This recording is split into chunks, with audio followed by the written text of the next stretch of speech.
Welcome to the Banker Lamp. Please enjoy the video. You start by opening Contacts or the phone app and finding the person to share. Tap the contact to view details. Make sure the primary phone or email is correct so the recipient gets the intended info.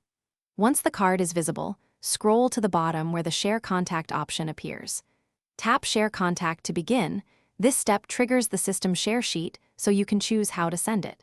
Doing this first avoids sending incomplete or outdated data, which saves time later. After tapping Share Contact, pick AirDrop if the recipient is nearby. AirDrop is fast and preserves the V-card format.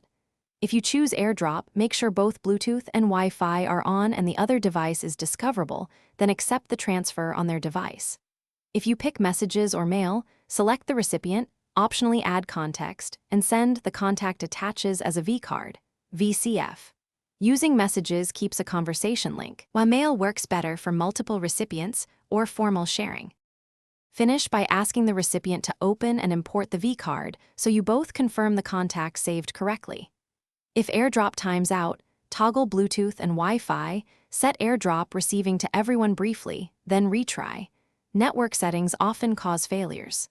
If a field didn't transfer or appears blank, edit the contact on your iPhone, save changes, and resend the updated card. Making these checks prevents duplicate or incomplete entries and keeps your contact list accurate for future use.